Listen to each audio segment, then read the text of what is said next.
Oi, amigas e amigos. Bem, tá tudo bem para quem torce contra o Brasil, enfim, mas para quem torce pro Brasil, para quem ficou até tarde da noite para ver esse futebol horroroso do Brasil, aí não tá nada bem, né? Uma atuação horrorosa e covarde em alguns momentos que a seleção brasileira teve na noite desta terça-feira, o empate em 1-1 diante da Colômbia pela última rodada da fase de grupos da Copa América de 2024. Já convido você a deixar o like no vídeo, se inscrever no canal, ativar o sininho das notificações para quando for postado aqui um novo vídeo ou um novo short, que é aquele vídeo mais curto, você vai receber aquela notificação. E claro, compartilhe esse vídeo com todo mundo, até mesmo para aquela pessoa que você não gosta, que você detesta, que você odeia, não tem nenhum problema. O importante é divulgar o trabalho, vai que a pessoa acabe gostando, curtindo o conteúdo aqui do canal, tá certo? Então, vamos lá. E, cara, assim, eu tô gravando isso aqui quase 1 hora da manhã, já no início da quarta-feira, após assistir essa atuação horrorosa e covarde em alguns momentos na seleção brasileira. Cara, assim, eu tenho 30 anos de idade. Eu sou de uma época também, quando era mais novo, que o Brasil não tinha medo de enfrentar a Colômbia, sabe? Eu até, assim, no vídeo anterior da seleção brasileira, lá no final, eu tinha avisado que seria um jogo difícil contra a Colômbia. E no caso a Colômbia que está no momento assim melhor comparado com a seleção brasileira. Até porque, trazendo aqui os dados rapidinho, é, a Colômbia que agora está invicta há 26 jogos. A última derrota da Colômbia foi em fevereiro de 2022, ainda pelas eliminatórias para a Copa do Mundo de 2022, quando perdeu para a Argentina. A Argentina que já era a campeã da Copa América e depois, meses depois, viria a ser campeã do mundo. E depois disso, a Colômbia emplacou essa sequência de invencibilidade, agora contando com o jogo desta terça contra o Brasil. Agora a Colômbia tem 26 jogos de invencibilidade, com 20 vitórias e 6 empates.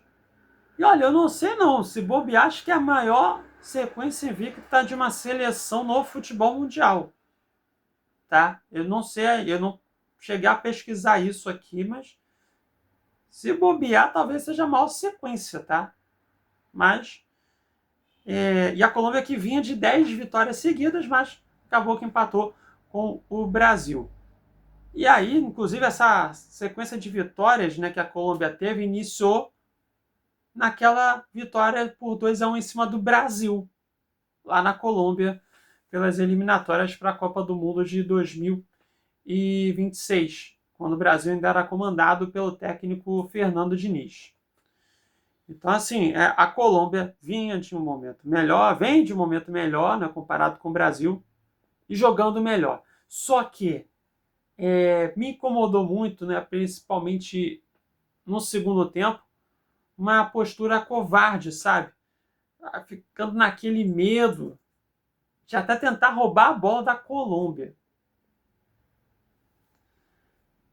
É complicado, né? Como é que a gente parou no tempo, né? Eu falei em outros vídeos, até em outras redes sociais, como o nosso futebol parou no tempo, né?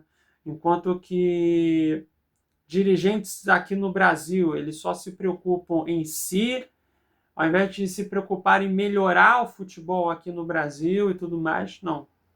E isso acaba se refletindo de uma certa forma também na seleção brasileira. Que tem, assim, é uma geração também com jogadores muito bons que são destaques em suas equipes na Europa, mas que chegam na seleção brasileira e não conseguem render como jogam na Europa. E aí, nesta terça-feira a gente viu o Brasil ser dominado pela Colômbia.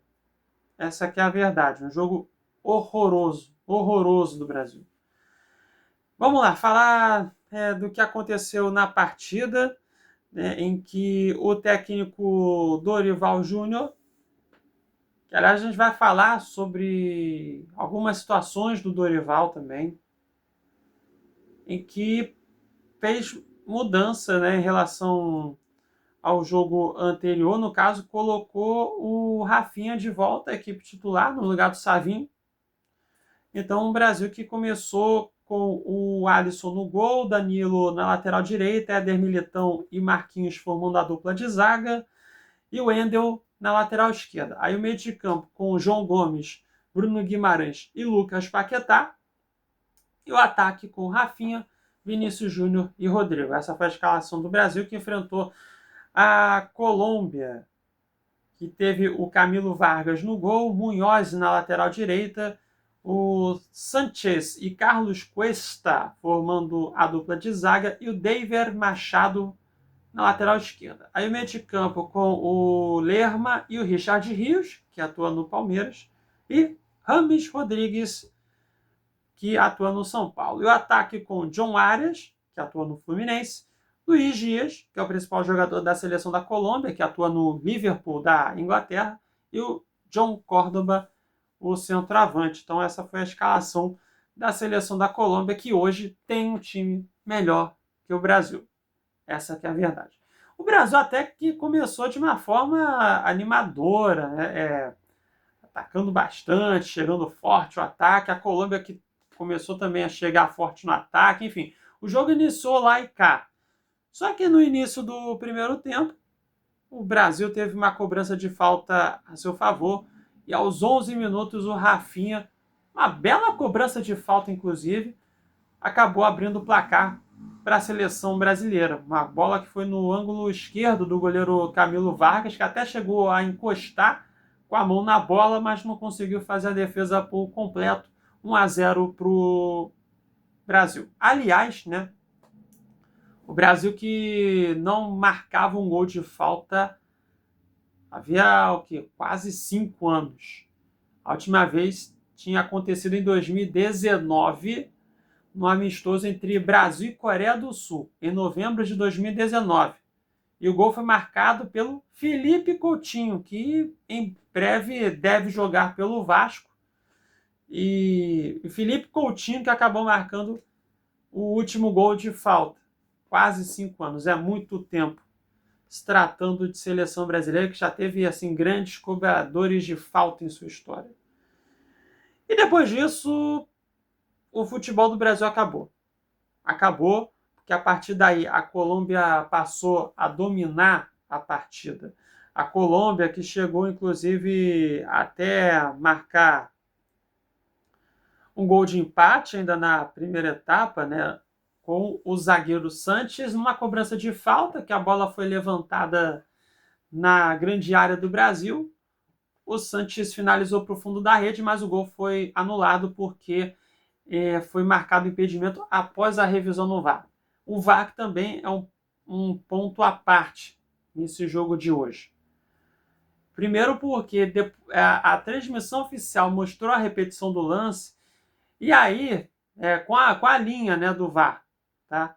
E aí, os caras que operam o VAR conseguiram marcar a linha, primeiramente, em um outro jogador que não tinha feito gol, que estava impedido, mas que não tinha feito gol. Os caras traçaram o VAR no jogador errado da Colômbia. Mas depois é que mostraram um ângulo diferente, mas no ângulo de trás do gol, lá em cima, com a linha do VAR, aí marcando no jogador correto e aí mostrando impedimento de fato na jogada. A Colômbia que antes, né, desse lance quase que havia marcado um gol de falta com o Rames Rodrigues, mas que a bola bateu no travessão. Se não fosse o travessão, o Alisson teria levado ali um golaço de falta, inclusive. E até falando, né, sobre o VAR também, aí chegando no final da primeira etapa, aí, cara, aconteceu uma falha bizarra do VAR, do árbitro de vídeo, que deixaram de marcar um pênalti claríssimo em cima do Vinícius Júnior. Mas foi muito pênalti. O Munhoz, cara, ele foi tentar desarmar na bola, mas não achou nada. E acabou que acertou só a perna do Vinícius Júnior. Foi muito pênalti. Muito pênalti. A arbitragem de vídeo ficou lá observando por alguns minutos, né, longos minutos até, para depois errarem e não marcarem nada nesse lance. Só que, vamos lá, eu não vou ficar usando esse lance como muleta para fazer uma análise desse resultado do Brasil, tá? Não vou ficar usando esse lance como muleta para isso não, tá? Porque, mas se marcasse o pênalti e aí convertesse a cobrança, o Brasil poderia ter vencido o jogo. Beleza. Só que isso aí não dá para usar como muleta para fazer uma análise de uma atuação ruim do Brasil, tá? Não dá, não dá. E aí no segundo tempo, terminou... assim, no segundo tempo não, porque ainda no primeiro tempo a Colômbia empatou de fato.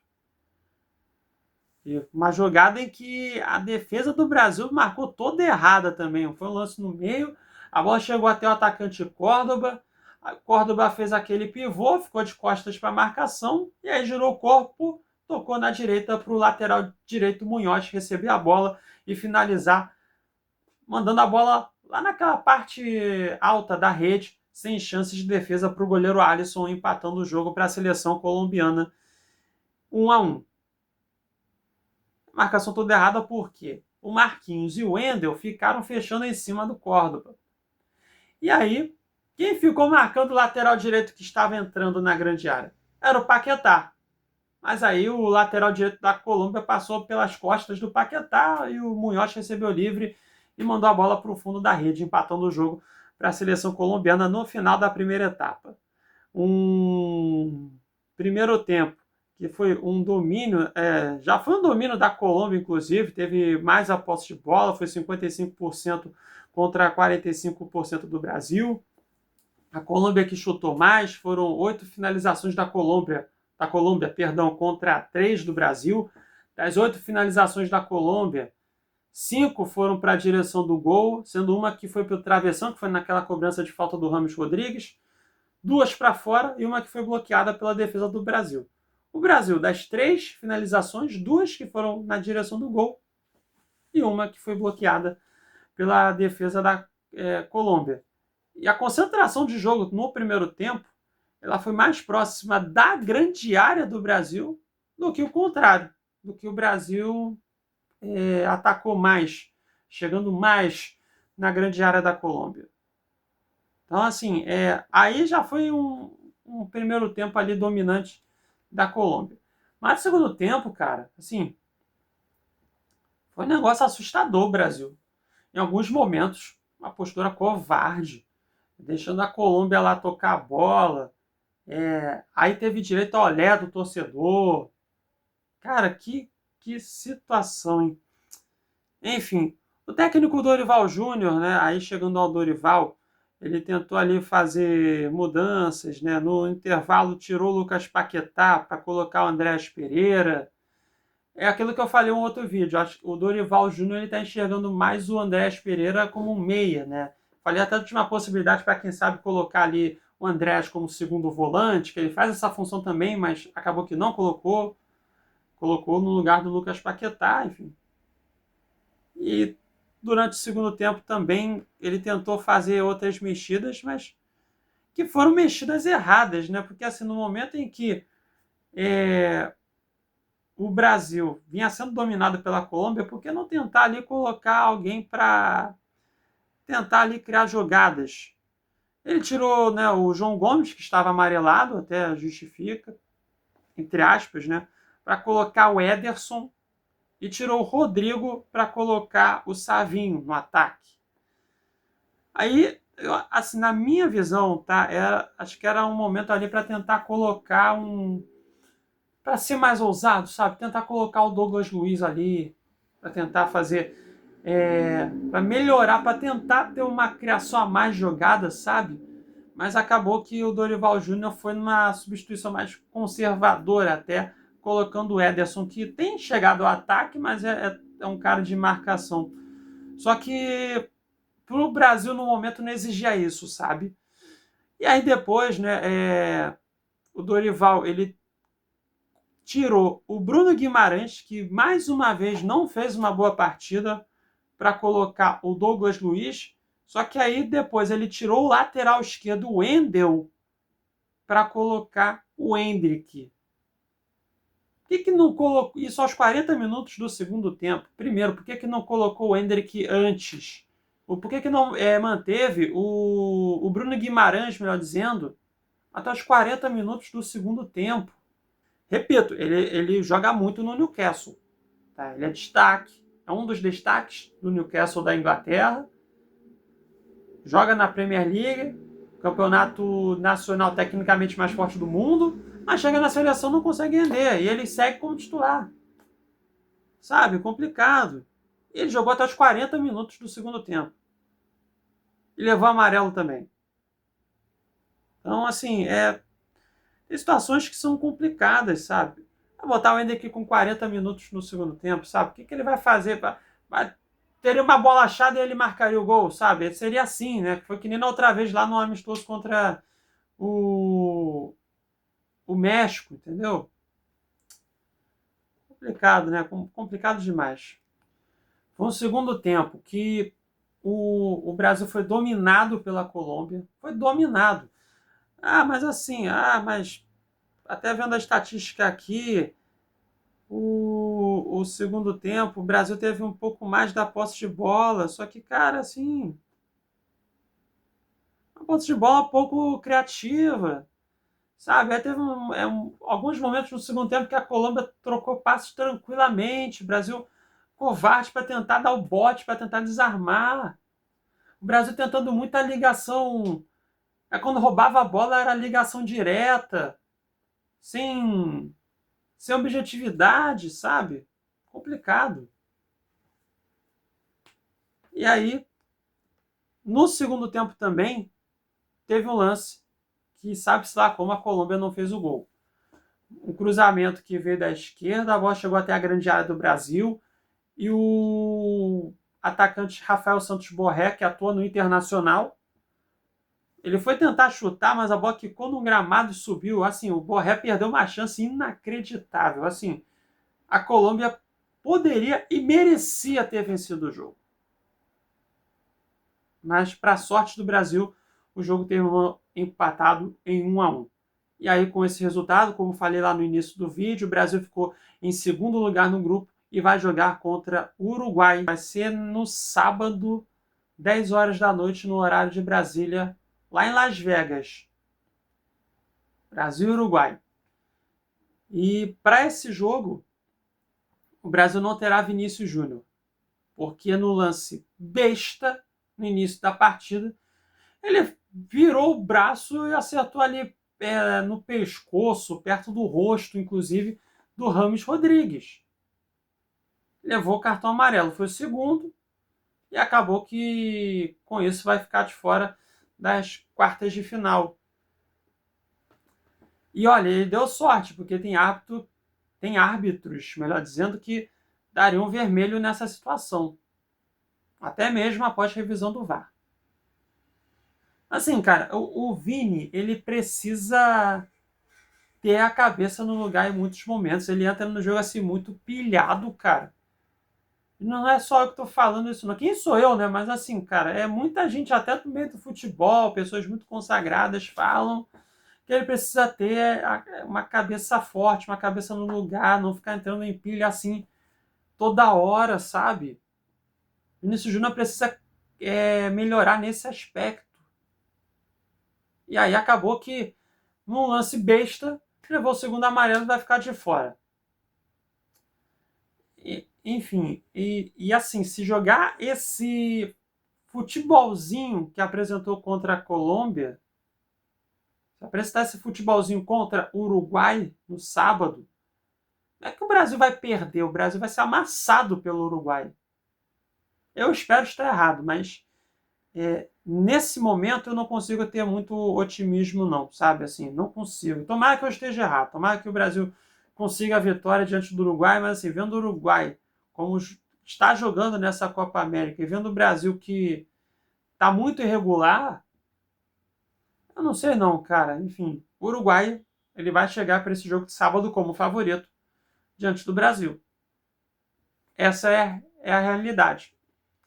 Então, tá aí o vídeo falando o que aconteceu nesta terça-feira, essa atuação lamentável da seleção brasileira, sabe? Lamentável. Então, encerro o vídeo por aqui. Convido você a deixar o like no vídeo, se inscreva no canal, ative o sininho das notificações e compartilhe esse vídeo também com todo mundo, tá certo? Beijos e abraços a todos. Até a próxima. Tchau, tchau.